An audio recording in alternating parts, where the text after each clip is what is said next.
Hello students, मैं हूं Vishnu sir और आप देख रहे हैं आपका अपना YouTube channel Krishna classes YouTube channel. और आज की जो क्लास होने वाली है कुछ स्पेशल जो है इंपॉर्टेंट क्वेश्चंस पे हम डिस्कस करने वाले हैं। क्वेश्चन जो है वो हमारे प्रीवियस जो क्लासेज है उन पर डिपेंडेंट होंगे, उनके कॉन्सेप्ट पर डिपेंडेंट होंगे। तो देखना यह है कि आपने जो प्रीवियस क्लासेस ज्वाइन की है, आपने जो प्रीवियस क्लासेस से क्या सीखा है, ये आज पता लगने वाला है। तो ध्यान से देखना पूरा वीडियो, क्योंकि इंपॉर्टेंट जो न्यूमेरिकल होने वाले हैं वो एग्जाम पॉइंट ऑफ व्यू से बहुत बहुत ज्यादा जरूरी है। आगे मेरी बात समझ में आपको? इसके अलावा प्रीवियस क्लासेस में मैंने कुछ सरप्राइजेस दिए थे आपको, कुछ ऐसे इंपॉर्टेंट फैक्ट्स बताए थे जो जल्दी से हमें पता नहीं होते हैं लेकिन एग्जाम पॉइंट ऑफ व्यू से बहुत ही जरूरी होते हैं। तो उन्हें भी आप जो है रिमेंबर रखना, ताकि आपको जब जब उनकी जरूरत पड़े, क्योंकि मैंने इसीलिए बोला था कि वो सरप्राइजेस और इंपॉर्टेंट फैक्ट्स है क्योंकि उनकी बहुत ज्यादा जरूरत पड़ती है। तो जब जब भी आपको उनकी जरूरत पड़े आप फटाफट से उस कॉन्सेप्ट को यूटिलाइज कर सके। आगे मेरी बात समझे तो आज की क्लास के हिसाब से चलते हैं हम। तो आज मैं आपके लिए लाया हूं सबसे पहले इंपॉर्टेंट न्यूमेरिकल। हर बुक का अप्रोक्सीमेटली कॉमन न्यूमेरिकल है, ये लगभग सब बुक्स में ये है। तो हमें सबसे पहले यहीं से शुरुआत करनी है ताकि आप जो है आगे बहुत कुछ कर सके। और मैंने प्रीवियस क्लासेस में एक इंपॉर्टेंट क्वेश्चन पूछा था आपको, जिसके लिए कहा था कमेंट बॉक्स में कमेंट करके बताएं। तो जल्दी से किसी के कमेंट्स आए नहीं है तो इतना कंफ्यूज मत होइए, क्योंकि मुझे आपकी नॉलेज भी देखनी है। तो फटाफट उस क्लासेस में जो पूछा है मैंने, प्रीवियस जो क्लास थी उसमें जो पूछा है उसका मुझे आंसर चाहिए। कमेंट बॉक्स में कमेंट करिए, मुझे आपके आंसर का इंतजार है। आगे मेरी बात समझ में? तो चलो आइए न्यूमेरिकल करते हैं। सबसे पहले, how much positive and negative charges present in one cup of water. 1 cup of water 250 ग्राम जो है बुक्स में दे रखा है, अज्यूम कर लिया है, ऐसे समझ लीजिए। अप्रोक्सीमेटली हर बुक्स में 250 ग्राम लिखा हुआ है। 1 कप पानी 250 ग्राम में कितने धनायन और ऋणायन होते हैं, कितने पॉजिटिव चार्जेस और नेगेटिव चार्जेस होते हैं।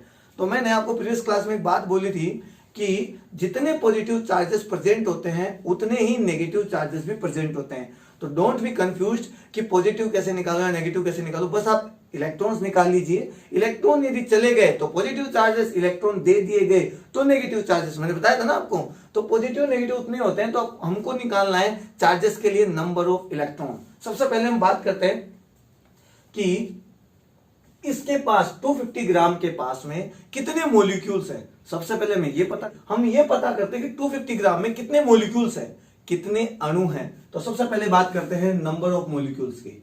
नंबर ऑफ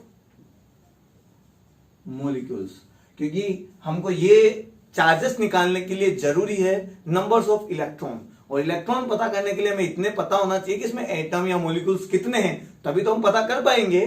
तो देखिए, नंबर ऑफ मॉलिक्यूल्स, अणुओं की संख्या, अणुओं की संख्या। अणुओं की संख्या निकालने का फॉर्मूला होता है small m divide by capital M into Avogadro number. सबने सुना होगा एवोगाड्रो नंबर, और एवोगाड्रो नंबर के लिए मैं लिख देता हूं यहां पे Na। ठीक है। अब जिनको नहीं पता है, 11th क्लास में जिन्होंने बहुत मौज की है और फिजिक्स को उन्होंने जो है लाइटली लिया है, तो वो लाइटली ना ले। ठीक है। तो मैं यहाँ पे सारी चीजें लिख देता हूं। Na एवोगाड्रो नंबर है जिसकी वैल्यू होती है 6.023 इंटू 10⁻23। ठीक है, ये आपका नंबर हो गया। अब बात करते हैं स्मॉल m की। मास, कितना मास है देखो। तो मास हमारे पास है 250 ग्राम, तो मैं लिख देता हूं 250 ग्राम। कैपिटल M मोलिकुलर मास।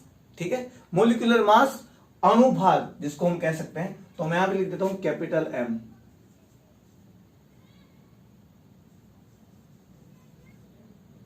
मोलिकुलर मास अणुभार, या मोलिकुलर वेट भी कह सकते हैं अपन इसको। अब देखो, पानी H2O, इसका मोलिकुलर वेट कितना होता है? तो देखो, सबसे पहले बात करते हैं हाइड्रोजन की। हाइड्रोजन का 1 होता है।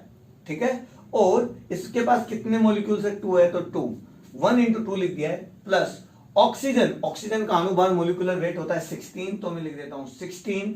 तो यहां पर हो गया 18, तो यहां पे आ गया 18, तो मैं यहां पे लिख देता हूं 18 इंटू एवोगाड्रो नंबर 6.023 इंटू 10⁻23।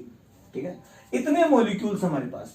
250 ग्राम कप में जो पानी है उसके कितने मॉलिक्यूल्स है? इतने मॉलिक्यूल्स है।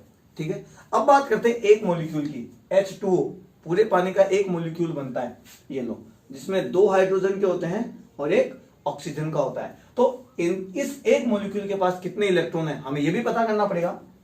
हाइड्रोजन एक नंबर पर आता है टेबल में, तो इसके पास एक इलेक्ट्रॉन होता है। कितने मॉलिक्यूल से कितने अणु हाइड्रोजन के? 2 है, तो मैंने यहां पे लिख दिया है 2, 1 इंटू 2, ठीक है। प्लस ऑक्सीजन कितने नंबर पे आता है? ऑक्सीजन 8 नंबर पर आता है, तो इसके पास कितने परसेंट है? 8 इलेक्ट्रॉन प्रेजेंट है, तो टोटल इलेक्ट्रॉन कितने हुए? 10। तो H2O के एक मॉलिक्यूल्स के पास 10 इलेक्ट्रॉन होते हैं। हमारे पास कुल कितने मॉलिक्यूल्स है? इतने मॉलिक्यूल्स है, तो टोटल कितने इलेक्ट्रॉन हुए? तो total numbers of electron, total numbers of electron, इलेक्ट्रॉनों की कुल संख्या। और इलेक्ट्रॉनों की कुल संख्या Q equals to total electron कितने हुए ना, सॉरी टोटल इलेक्ट्रॉन को मैं लिख देता हूं कैपिटल एन से, या स्मॉल एन भी लिख सकते हैं। तो टोटल नंबर्स ऑफ इलेक्ट्रॉन कितने हुए? इतने तो मॉलिक्यूल्स हमारे पास 250 डिवाइड बाय 18 इंटू 6.023 इंटू 10⁻23, इतने मॉलिक्यूल्स है 250 ग्राम में। इस तरह के कितने मॉलिक्यूल्स है? इतने मॉलिक्यूल्स है। एक मॉलिक्यूल 10 इलेक्ट्रॉन रखता है, तो टोटल इलेक्ट्रॉन कितने हुए?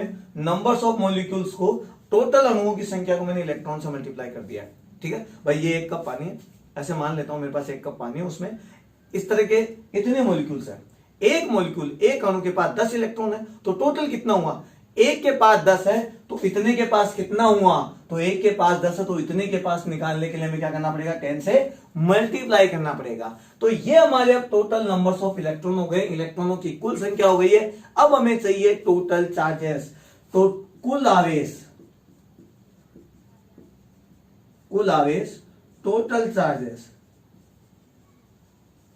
Total charges. और टोटल चार्ज निकालने का सीधा सीधा फॉर्मूला होता है Q equals to NE। Plus minus भी होता है, पॉजिटिव के लिए प्लस, माइनस इलेक्ट्रॉन के लिए, नेगेटिव चार्ज के लिए। तो मैंने फिलहाल यहाँ पे ना प्लस लगाया ना माइनस, वो बाद में देखेंगे। Q equals to N number of electron, इलेक्ट्रॉनों की संख्या। तो इलेक्ट्रॉनों की संख्या ये रही 250 divide by 18 into 6.023 into 10⁻23 into 10। और अब हमें लिखना है ई मतलब एक इलेक्ट्रॉन पर चार्ज, और एक इलेक्ट्रॉन पर चार्ज होता है 1.6 इंटू 10⁻19।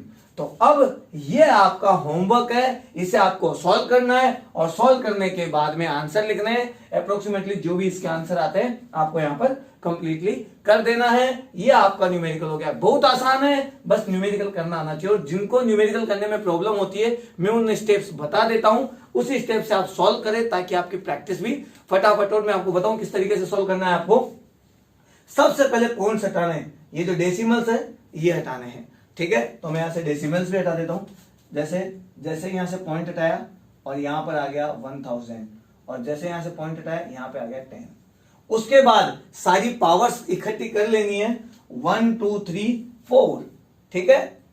3 और 4 4 हो गई, 10⁴, 10 की घात 4 हो गई, ऊपर गई तो -4 हो गई। -4 और -19 माइनस के 23 और प्लस के 23 कैंसिल। अब बस आपको यहां पे डिवाइड देना है और आंसर लाना है। तो पावर्स और पॉइंट्स जो डेसिमल होते हैं उन्हें हटा दीजिए, उसके बाद आप फटाफट सॉल्व करिए, ठीक है। तो न्यूमेरिकल बहुत आसान है, बस आपको आना चाहिए, ठीक है। तो आगे नेक्स्ट टॉपिक की बात करते हैं।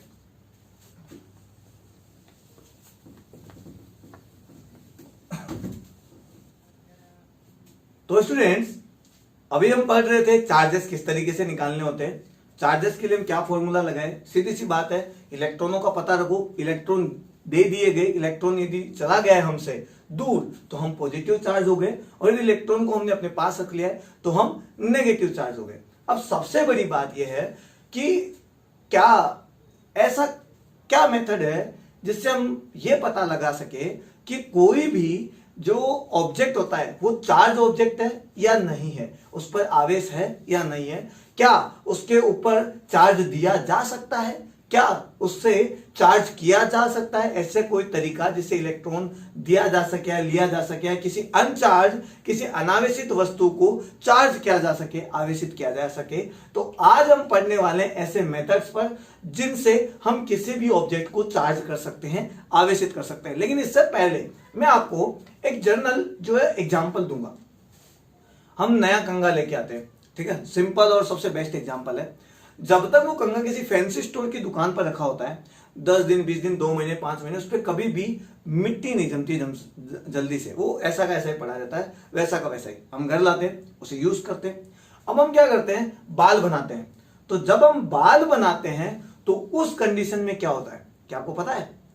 याद करो क्या होता है। बाल जब हम बनाते हैं तो उसके जो तीत है, किसके, कंघे के, कॉम्ब के जो तीत है वो इन बालों से ऐसे होके जाते हैं। जब इस तरीके से होके जाते हैं तो रबिंग होती है, घर्षण होता है, और उस कंडीशन में इलेक्ट्रॉन ट्रांसफर होके जाते हैं कहां पर, कंघे पर, और कंघा जो है चार्ज हो जाता है। लेकिन हमें पता नहीं लगता क्योंकि इतना कम सेंसिबल है कि हम पता नहीं लगा सकते। बट जब उसको गौर से देखेंगे तो थोड़े दिनों बाद आपने देखा होगा कि उसके ऊपर जो मिट्टी है, आसपास की मिट्टी, डस्ट पार्टिकल है, वो उस पर धीरे धीरे जमना चालू हो जाते हैं। इसका मतलब यदि उसके ऊपर चार्ज है तो वो अट्रैक्ट कर रहा है, क्योंकि मैंने आपको एक दिन बात बोली थी कि विदाउट एनी चार्ज कोई भी ऑब्जेक्ट ना तो अट्रैक्ट कर सकता है ना रिपेल कर सकता है। यदि किसी ऑब्जेक्ट के पास में, पार्टिकल के पास में, किसी कण के पास चार्ज है तो ही वो किसी को अट्रैक्ट करेगा, अपनी ओर आकर्षित करेगा या प्रतिकर्षित करेगा। इसका मतलब ऐसा कुछ तो हुआ है कि वो चार्ज हुआ है। इसका मतलब हमारे पास ऐसे मेथड्स अवेलेबल है जिनसे हम किसी ऑब्जेक्ट को चार्ज कर सकते हैं। आगे मेरी बात समझे, कॉमन सेंस का एग्जांपल था इसलिए बता दिया आपको कि सच में वह चार्जिंग होता है, बस हमें पता नहीं लगता। क्योंकि एक बार स्टूडेंट ने, किसी ने पूछा कि सर जर्नल लाइफ में चार्ज को देखते कहां है?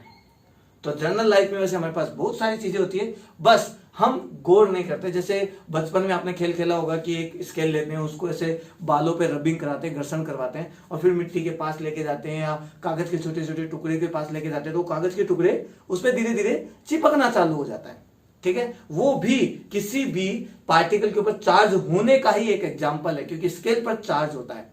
अब उस समय बचपना है, हम ध्यान नहीं देते हैं।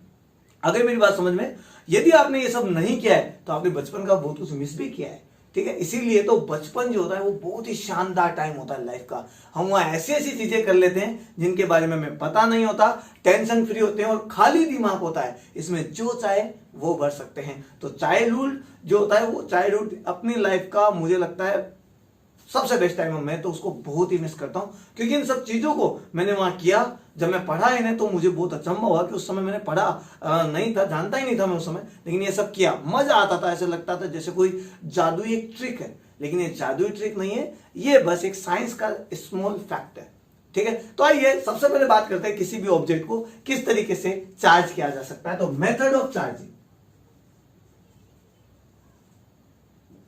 मेथड ऑफ चार्जिंग, आवेशित करने के तरीके।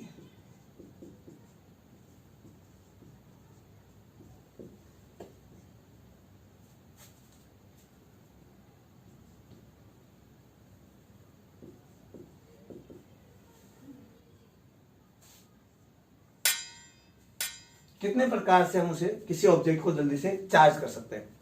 मैं आपको इसकी कोई थ्योरी वोरी नहीं बताने वाला हूं, मतलब रटने जैसा कुछ नहीं बताऊंगा, जो बताऊंगा कॉन्सेप्ट वाला बताऊंगा, बस डायग्राम देखना, बस समझ जाना है, ठीक है। तो फर्स्ट जो मेथड होता है वो होता है रबिंग मेथड।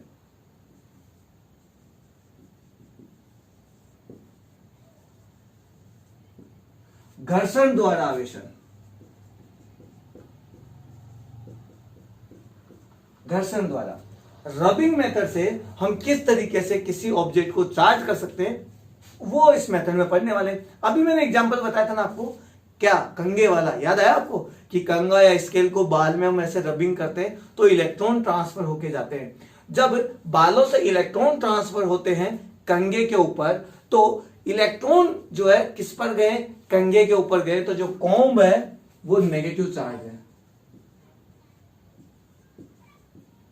कंघा वो क्या हो गया है, नेगेटिव चार्ज, क्योंकि बालों से इलेक्ट्रॉन कंघे पर चले गए हैं, ठीक है।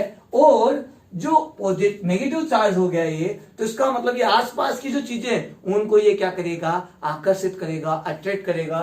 तो जो डस्ट पार्टिकल है,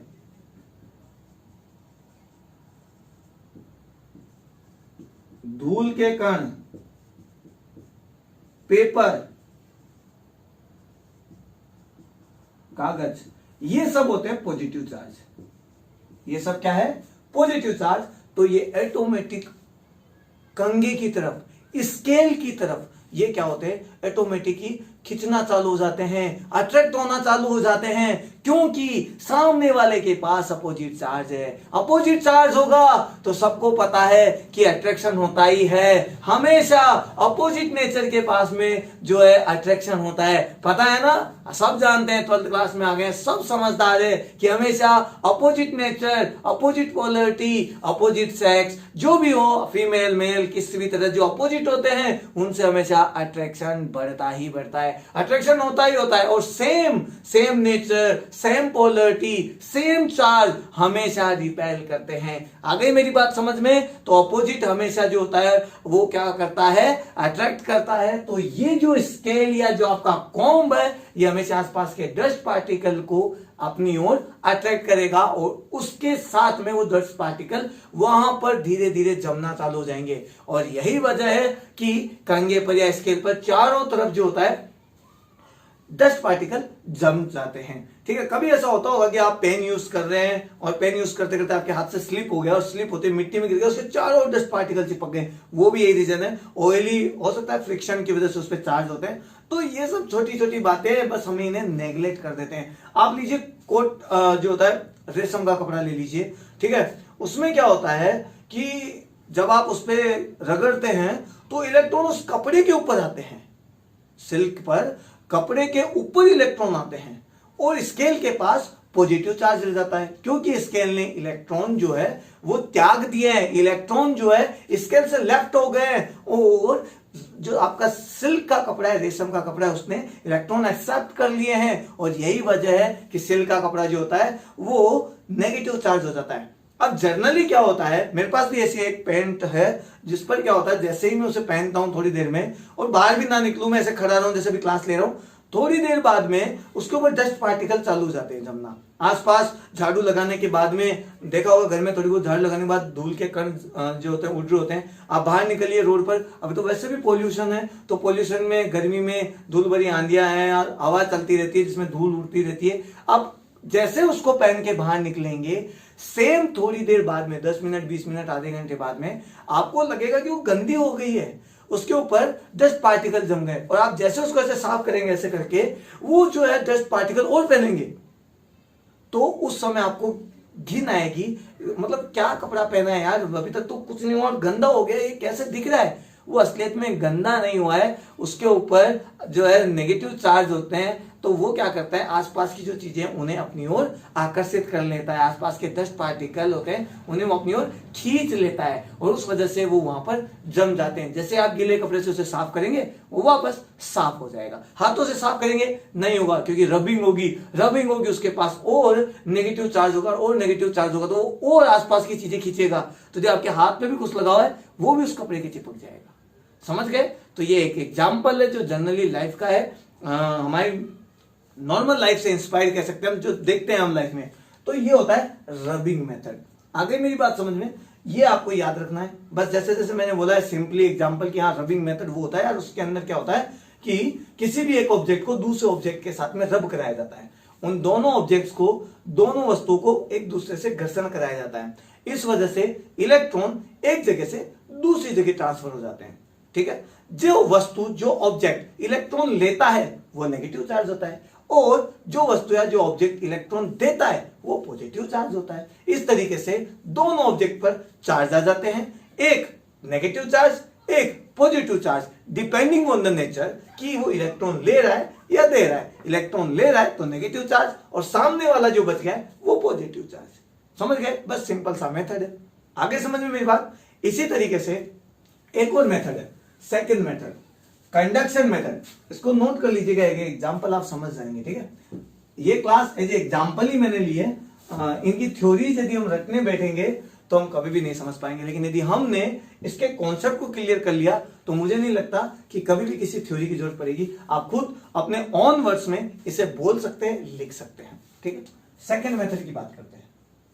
मैंने आपको पहले कहा है लर्न फिजिक्स विद फन, तब ही आपको फिजिक्स आएगी। अदरवाइज रटने के लिए बहुत सारी बुक्स पढ़िए, आपको मेरे चैनल की मेरी जरूरत नहीं पड़ेगी, किसी अच्छे टीचर की जरूरत नहीं पड़ेगी। बुक्स लीजिए, रटना चालू कीजिए। आई नो बहुत सारे टीचर्स और ये जो होते हैं वो स्टूडेंट्स जो भी नेचर होता है कि आपको नहीं ये तो पढ़ना ही है और हम फिर उसको पढ़ लाते हैं, बार बार लिख लेते हैं। लेकिन मेरा मानना यह है कि जब तक आप किसी चीज की पकड़ नहीं करेंगे, कॉन्सेप्ट आप क्लियर नहीं करेंगे, तब तक आप उसको कभी भी नहीं सीख सकते। जैसे मैं आपको एक एग्जांपल देता हूं, हम क्रिकेट खेलते हैं, ठीक है, और बहुत बार ये होता है, जैसे मैं अपना एग्जांपल देता हूं आपको, एक मैं क्रिकेट खेलता हूं, बहुत फेवरेट गेम है, बचपन से खेलता हूं। तो जब भी मैं खेलता हूं तो मेरी एक आदत है कि मैं फ्रंट फुट और बैक फुट की जो बॉल होती है उसको सोच समझ के लेता हूं। सिमिलरली मेरा एक फ्रेंड है, वो क्या करता है, उसको कभी समझ नहीं आता फ्रंट फुट जाना है बैक फुट जाना है, तो वो क्या करता है अपने हिसाब से करता है। उसका एक ही सिस्टम है, बस बल्ला चलाना है, बॉल बल्ले की टच हुई तो 6 जाएगा, वरना बॉल भी हो सकता है। उसका सीधा सा कॉन्सेप्ट है। लेकिन जब भी हम उस पर बात करते हैं, कभी जब हम शुरू में सीख रहे थे क्रिकेट, तो थ्योरिकली हमको बताया जाता था कि आपको आगे जाना, बस बॉल को ऐसे लेना है, ठीक है, आपको कैसे खेलना है, सेफ खेलना है, बस हमको ये सिखाया जाता है। थ्योरी के हिसाब से हम जब भी बात करते थे तो हमें समझ नहीं आता था यार। लेकिन जब हम बैट लेके जब पिच पर खड़े होते हैं तो उस समय सारी थ्योरी अलग हो जाती है, और उस समय अपने अंदर का गेम जागता है, और वही शॉट हम खेल पाते हैं जो उस समय हाथों हाथ डिसाइड करते हैं। उस समय हम ये नहीं सोचते, हमारे पास इतना टाइम नहीं होता है कि बॉलर के हाथ से बॉल आ गई है, अब ये बॉल यहां आएगी और इसको मेरे को आगे लेना है, पीछे लेना है, इतनी थ्योरी, कौन सा इस पे फॉर्मूला लगेगा, कोच ने कौन सी बात बोली थी वो बात इस पे फॉलो होगी, इसको सेफ लेना है, ऑफ में देना है, इधर देना है, सामने देना है, पीछे देना है, ये सब नहीं होता है। उस समय हम अपना नेचुरल गेम खेलते हैं, और वही बात होती है जो हम सीख चुके होते, एक्सपीरियंस हो चुका होता है, बस वही कहते हैं। तो यहां पर उस समय कॉन्सेप्ट क्लियर होता है एकदम कि बस बॉल आ गई, मुझे ये शॉट मारना, और वही लगता है वहां पर, ठीक है, कोई थ्योरी नहीं काम करती वहां पर। सिमिलरली आप जब ड्राइविंग करते हो तो आपको सीधा सीधा बता दिया जाता है कि चाबी लगाओ, जो है किक मारो, स्टार्ट हो गई गाड़ी, फिर गियर लगाओ और फिर चला ले जाओ, धीरे धीरे चलाते रहो।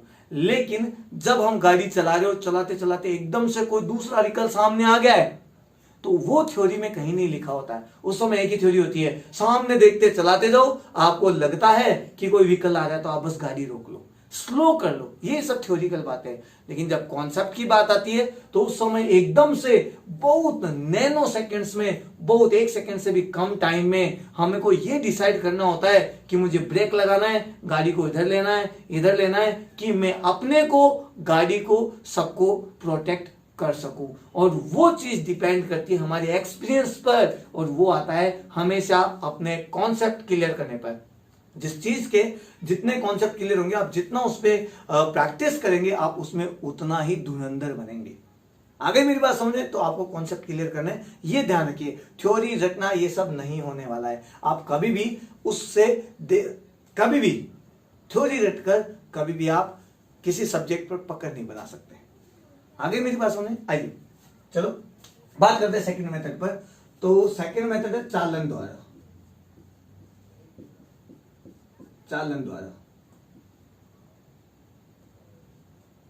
थोड़ी राइटिंग ऐसी है तो थोड़ा सा एडजस्ट कर लीजिएगा, थोड़ी जल्दी जल्दी लिखते लिखते राइटिंग ऐसे हो जाती है। कंडक्शन मेथड,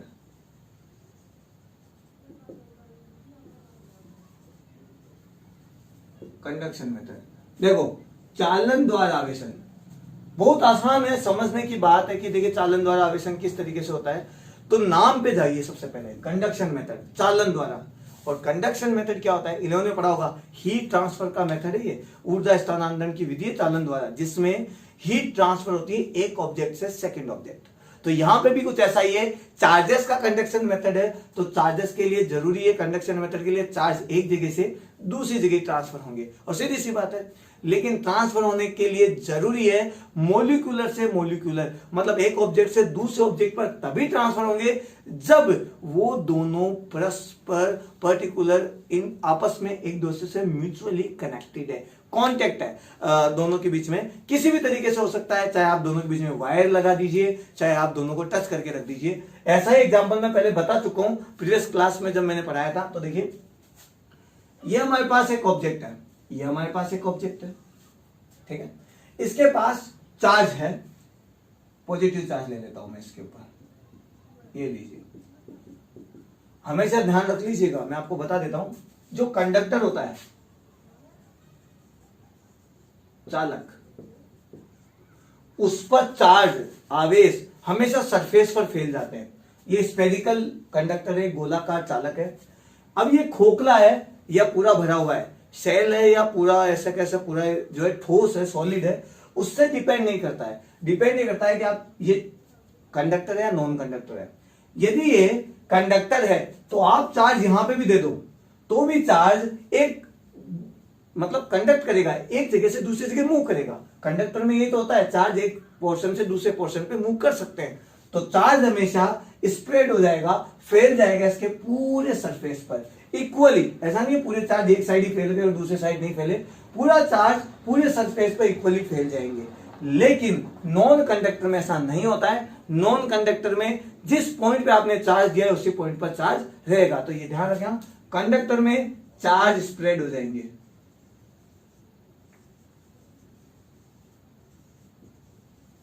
इक्वली, आवेश समान रूप से फैलेंगे। बहुत सारे बच्चों को नहीं पता है फैलेंगे क्यों। मान लो कंडक्टर है, मैंने इसको यहां चार्ज दिया, चार्ज देते चार्ज तो इसके पूरे पोर्शन पे चला जाएगा, यहां क्यों रुकेगा, क्योंकि कंडक्टर है तो एक पॉइंट से दूसरे पॉइंट पे चला जाएगा, यहां सरफेस पर आ जाएगा, इसके आगे ये जा नहीं सकता, तो यहीं पर सरफेस पर बाउंड्री पर फैल जाएगा। लेकिन यदि नॉन कंडक्टर मटेरियल है, अचालक, तो चार्ज उसी पॉइंट पर रहेगा जिस पर आपने दिया है। Charge will on same point, याद रखना है आपको, आवेश समान से आवेश वहीं रहेंगे। ये लीजिए, ये हो गया है हमारा इस बात पर डिस्कस, क्योंकि इसकी जरूरत पड़ेगी हमें, ठीक है, मैंने बता दिया आपको। अब ये चार्ज है, ये अनचार्ज है, इसके पास बेचारे के पास कोई चार्ज नहीं है, हमें इसको चार्ज करना है क्योंकि हम पढ़ रहे हैं मेथड ऑफ चार्जिंग। तो मैं इन दोनों को आपस में टच कर देता हूं। अब आप इनको कांटेक्ट में कैसे भी ला सकते हैं, मैं इन दोनों को टच करवाता हूं। जैसे ही मैं टच करवाऊंगा, चार्ज जो होते हैं वो एक कंडक्टर से दूसरे कंडक्टर पर, एक चालक से दूसरे चालक पर ट्रांसफर हो जाएंगे। तो ये जो चार्ज होंगे वो इक्वली फैल जाएंगे एक से दूसरे पर। ये लीजिए, ये एक से दूसरे पर फैल चुके हैं, ठीक है। अब चार्जेस तो दोनों पर फैल गए, मैं इन दोनों को अलग अलग कर देता हूं, और जैसे मैं इन्हें अलग अलग करूंगा तो इसका चार्ज इसके पास रह जाएगा और इसका चार्ज इसके पास रह जाएगा। ये लीजिए, तो दोनों कंडक्टर पर अब चार्ज आ गए। देख लीजिए, ये कंडक्शन मेथड है जिसमें जब दो कंडक्टर एक दूसरे से कांटेक्ट में रहते हैं तो चार्ज एक कंडक्टर से दूसरे कंडक्टर पर, एक चालक से दूसरे चालक पर जो इक्वली फैल जाते हैं। आ गई मेरी बात समझ में। तो इस केस में, इस कंडक्शन मेथड में हमें सेम चार्ज मिलता है, सेम चार्ज, ठीक है, और इक्वल भी मिलता है, दोनों पर बराबर रहेगा और दोनों पर सेम चार्ज रहेगा। ये दोनों बातें आपको ध्यान रखनी है। ये कंडक्शन मेथड है। ये क्यों बता रहा हूं, ये नेक्स्ट क्लास में बताऊंगा। आपको भी आवाज आ रही होगी, थोड़ा बहुत वीडियो में पीछे बैकग्राउंड साउंड आ रहा होगा, तो थोड़ा सा आसपास पॉपुलेशन है, इस वजह से थोड़ा डिस्टर्ब ना हो। और वीडियो आज का छोटा ही रखना है। नेक्स्ट क्लास जो होगी वो कल फिर मिलने वाली है, जिसमें हम थर्ड मेथड जो है, थर्ड मेथड उस पर डिस्कस करेंगे, क्योंकि बहुत ही इंपॉर्टेंट मेथड है। और वो इसीलिए कल पे मैंने छोड़ा है, क्योंकि जब आप इन दोनों को ढंग से समझ जाएंगे तो तीसरे और इसमें इंडक्शन मेथड और कंडक्शन मेथड दोनों में डिफरेंशिएट कर पाएंगे, प्रेरण द्वारा आवेशन और चालन द्वारा आवेशन को समझ पाएंगे। तो स्टूडेंट्स, यदि आज की क्लास आपने एंजॉय की है तो सब्सक्राइब कर दीजिए, बेल आइकन पर क्लिक कर दीजिए और ज्यादा से ज्यादा लोगों को शेयर कीजिए, अपने क्लासमेट्स को इनको शेयर कीजिए, ताकि उन्हें भी इस जो क्लासेस चली उनका फायदा हो सके, ठीक है। तो इसके अलावा स्टूडेंट्स, यदि आपको मेरा WhatsApp group, Telegram group join करना है तो उसका डिस्क्रिप्शन में मैंने लिंक दे रखा है, वहां से ज्वाइन कर सकते हैं, जहां आपको मिलने वाले पीडीएफ नोट्स, क्योंकि मैंने पहले ही कहा था कि मैं नोट्स अवेलेबल करवा दूंगा, थोड़ा सा वेट करिए, क्योंकि नोट्स किसी और जगह दे गए और लॉकडाउन यहां पर है अभी, और मैं वहां जा नहीं पा रहा हूं। जैसे ही मुझे मौका मिलेगा मैं नोट्स लाऊंगा और उनकी पीडीएफ जो है वो आपको शेयर करने लग जाऊंगा, ताकि आपको अब नोट्स भी मिल जाए टॉपिक टू टॉपिक, ठीक है स्टूडेंट, तो मिलते हैं नई क्लास में, जब तक के लिए जय हिंद जय भारत।